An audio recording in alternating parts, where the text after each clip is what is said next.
Alguém que visita um presídio, chega naquele lugar e olha para cada um daqueles que estão presos, homens e mulheres, não importa a idade, não importa o crime que cometeram, e você enxerga naquelas pessoas e diz assim, olha, bandido bom é bandido morto. Parece um pouco contraditório, mas certa vez eu tive num presídio em Muriaé. Eu sou de Juiz de Fora, cidade do interior aqui de Minas. Fui em Muriaé para fazer uma visita num complexo penitenciário. E lá eram 4 pavilhões. Um pavilhão com mais ou menos 60 homens presos. Todos por estupro. 60 homens reunidos, todos presos e condenados por estupro. E aí, enquanto eu falava com eles, eu falava e vinha ao meu coração que bandido bom é bandido morto. Certa vez eu estava lá no presídio em Juiz de Fora, e eu trabalho lá no Tribunal de Justiça, e o juiz com o qual eu já trabalhei, o juiz da Vara de Execuções Criminais, saiu até no Fantástico, envolvido com tráfico internacional de drogas. Um juiz de uma vara de execuções envolvido com tráfico internacional de drogas. E aí, mais uma vez, quando me vem aquele juiz à cabeça, que, se você for parar para pensar, financeiramente ele não precisava se envolver com aquilo, ele já tinha um cargo, já tinha um status, já tinha o dinheiro. Mas quando eu paro para pensar nele, eu penso, bandido bom é bandido morto. Quantos aqui pensam assim? Ou já pensaram assim? Ninguém? Ninguém? Você olha um camarada que cometeu a maior atrocidade, como aconteceu esses dias aqui no Rio de Janeiro, e aí você não vai parar e pensar e falar comigo que bandido bom é bandido morto? Certa vez eu estava no presídio lá em Juiz de Fora, estava entrevistando um psiquiatra da instituição. E de repente, um barulho no complexo, e todo mundo gritando assim, o P3 virou! O P3 virou. Era o pavilhão 3, uma briga generalizada entre os que estavam tomando banho de sol, e mandando a gente sair correndo do sistema prisional, porque corria um risco muito grande para a nossa integridade física. E quando eu estou saindo pela porta do sistema, uma moça, agente prisional, diz assim, tinha que pegar uma bomba e jogar naquele lugar e matar todo mundo. Eu concordo com ela quando ela diz que tinha que matar todo mundo. E aí você deve estar um pouco assustado, né? Alguém que vem aqui para falar sobre o sistema prisional e vai dizer, e essa frase eu quero que fique marcada na sua cabeça, bandido bom é bandido morto. Abra um texto da Bíblia comigo. Romanos, capítulo 8, verso 13.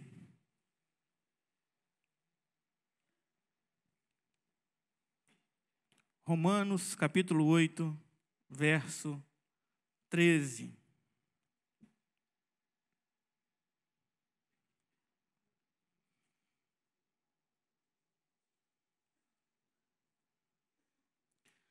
Todos acharam? Vou ler o texto.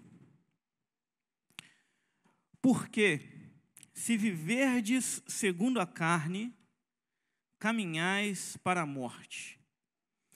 Mas se pelo Espírito mortificardes os feitos do corpo, certamente vivereis. Vou repetir o texto. Porque se viverdes segundo a carne, caminhais para a morte.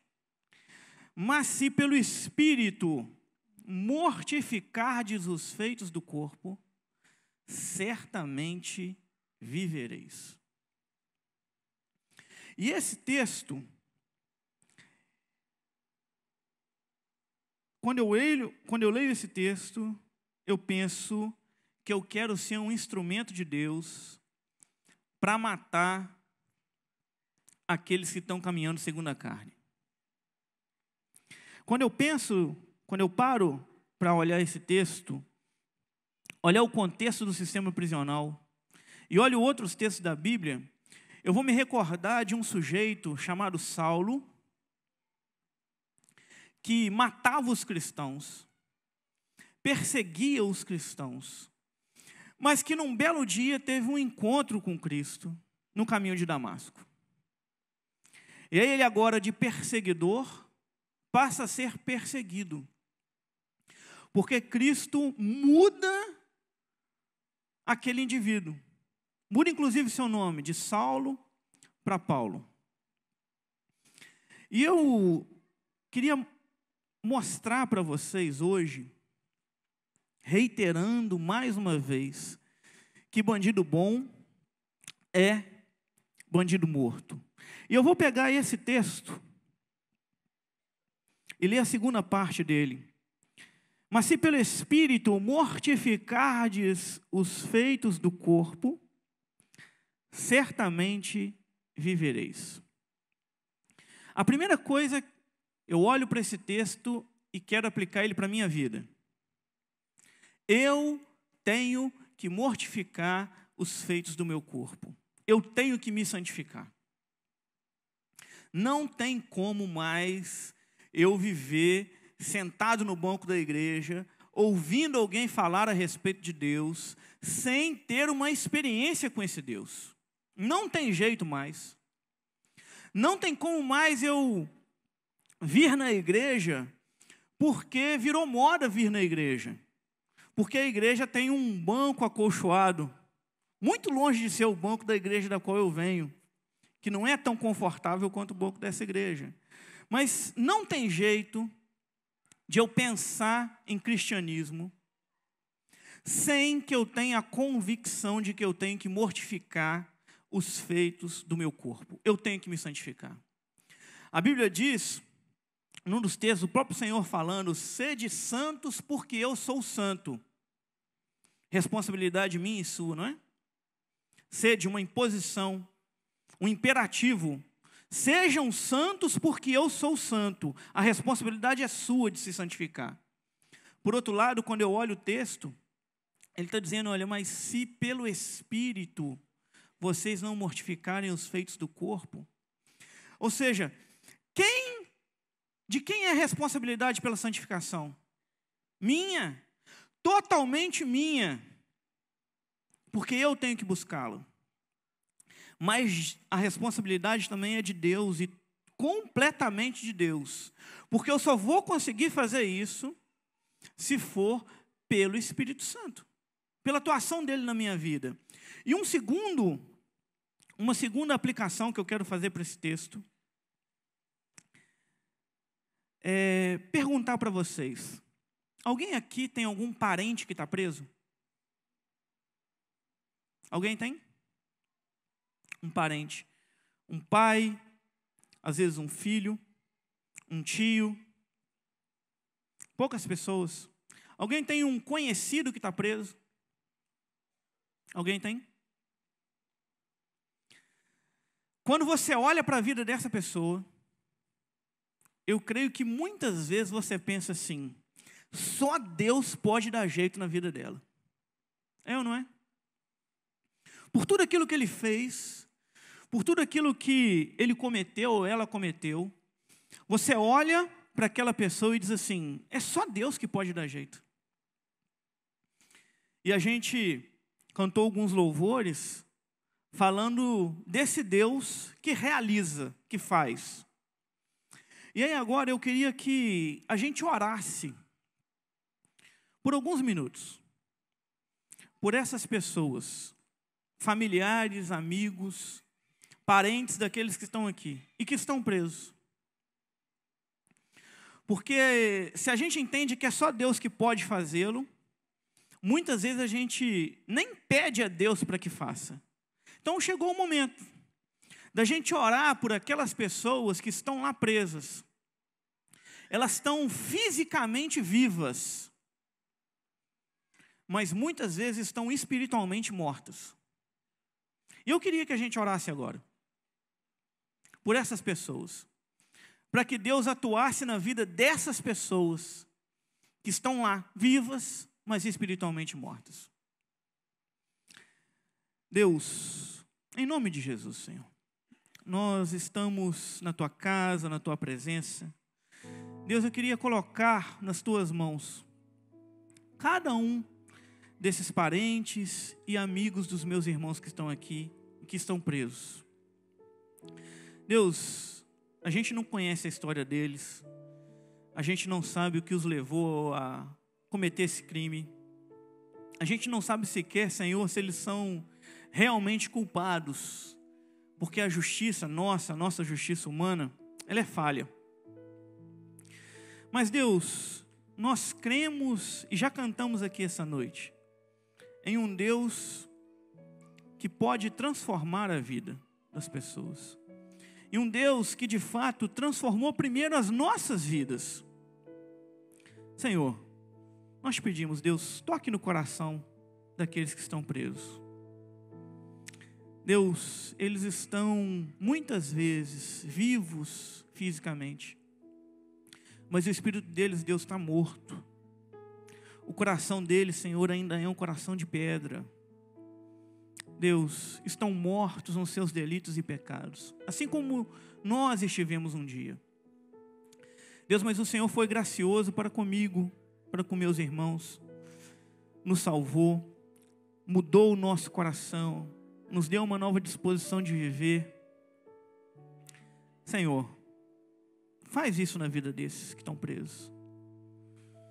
Deus, porque se não fosse o Teu Espírito hoje na minha vida, eu poderia estar lá, atrás das grades.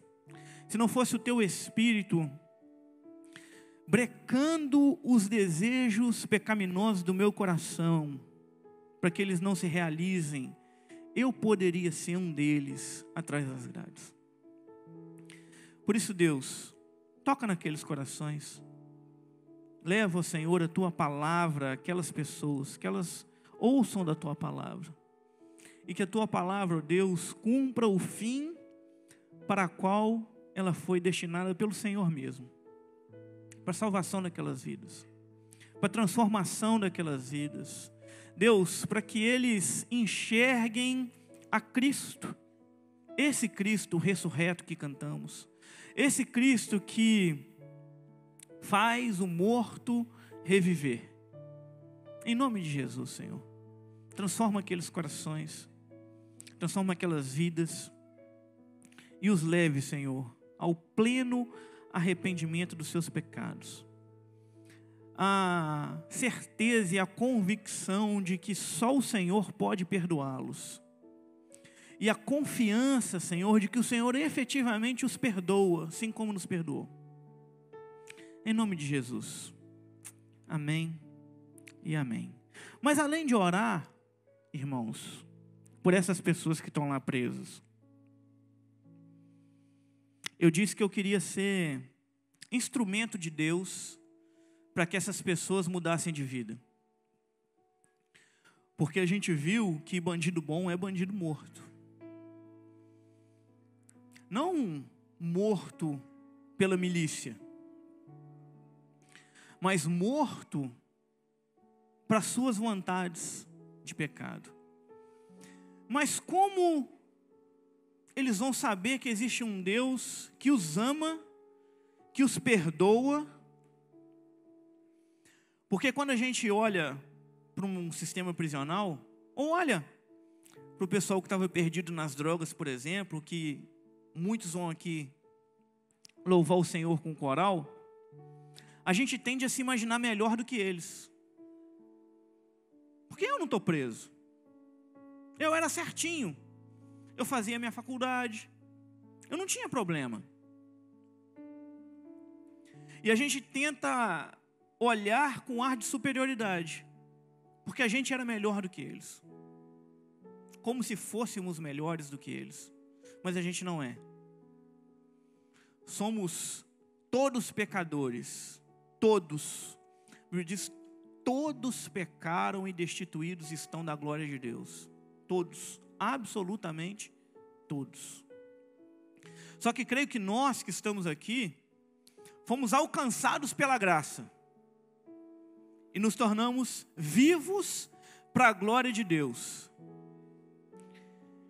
E o que você acha de se envolver por anunciar esse Deus para aquelas pessoas que estão lá? E dizer assim, olha, tem um Deus, o único Deus verdadeiro, que realmente te perdoa, que pode mudar a sua vida. Alguém aqui acredita que alguém pode ser liberto das drogas? Amém, né? Muitos que estão presos lá por causa das drogas.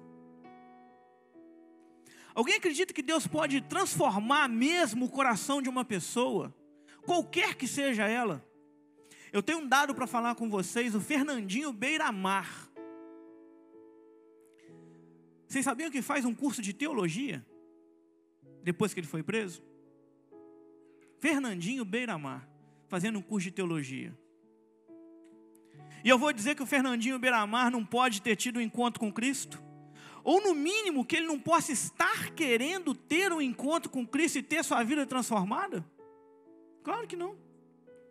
Porque eu também era um pecador destinado ao inferno. E se não fosse Cristo, para estender a mão dele e dizer assim, Júnior, levanta e anda, eu estaria indo para o inferno até hoje. Nós temos que aprender que nós não somos melhores que os outros, porque temos a Cristo.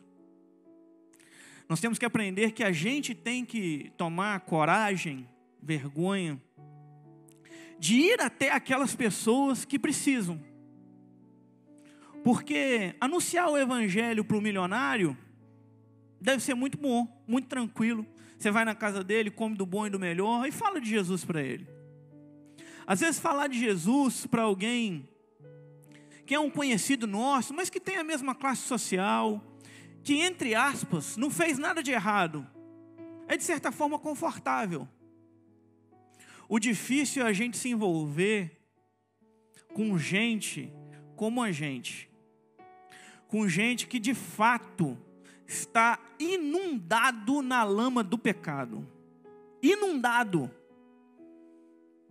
E Deus, eu creio, quer te usar como instrumento para ser a mão dele mesmo, estender a mão para essas pessoas que estão lá no presídio, na lama do pecado, e dizer assim, levanta e anda. Que Deus nos abençoe, em nome de Jesus. Antes só de orar, lá em Juiz de Fora tem um centro socioeducativo dos menores. E também tem um complexo que chama CERESP, Centro de Remanejamento do Sistema Prisional. Sabe como que o centro socioeducativo, esse dos menores, é conhecido? Popularmente? Cerespinho. Sabe por quê? Porque as pessoas têm em mente que aqueles meninos, adolescentes que estão lá, vão sair de lá, vão completar 18 anos, vão continuar cometendo crimes e vão voltar para o CERESP. Vão ser presos de novo. E o ciclo vai continuar na vida deles. E se a gente não se envolver, de fato, irmãos, o ciclo vai continuar. E eles vão continuar cometendo crimes, vão continuar cometendo crimes, vão continuar cometendo crimes, até que aquilo chegue na porta da nossa casa. Que bom que vocês têm essa chama acesa no coração. Vamos orar ao Senhor. Pai, em nome de Jesus, mais uma vez, falamos com o Senhor em oração. Deus, muitos aqui se levantaram para dizer, Senhor, envia-me a mim, eu quero me envolver com esse trabalho no sistema prisional. Muitos, Deus, não sabem sequer por onde começar, mas a Tua palavra, que diz que de fato bandido bom é bandido morto, é aquele que estava morto nos seus delitos e pecados e agora passa a mortificar pelo Espírito Santo os feitos do corpo para que vivam. Deus, eles querem ser instrumentos do Senhor para isso. Deus, eu me junto a eles. Eu também, Deus, quero ser instrumento do Senhor para isso. Usa-nos, Deus, por misericórdia e graça. Deus, cuida do nosso coração. Deus, cuida da nossa vida. Quando muitas vezes, Senhor, nós mesmos não queremos buscar-te. E como, Senhor, que nós vamos falar aos outros do Senhor mesmo, se nós não, por vezes, nem te conhecemos? Só te conhecemos de ouvir falar. Deus, faça-nos andar contigo. Faça-nos ser instrumentos do Senhor, perfeitos nas tuas mãos. Abençoe, Deus, a cada um aqui. Que surjam, Deus, oportunidades, janelas, portas, para que eles, ó Deus, usem dos seus dons e talentos para a expansão do reino. Deus, cada um aqui possui dons e talentos. Senhor, aviva esses dons e esses talentos na vida dos nossos irmãos. Deus, e que os talentos que o Senhor mesmo concede sejam usados para que teu nome seja exaltado, engrandecido, glorificado. Deus, não só aqui, mas em todas as nações, em todos os povos, Deus, e também entre aqueles que estão presos. Envia-nos, ó Deus, porque nós queremos fazer a tua vontade. Nós de fato queremos nos lembrar daqueles que estão presos, como se nós estivéssemos presos com eles. Em nome de Jesus. Amém e amém.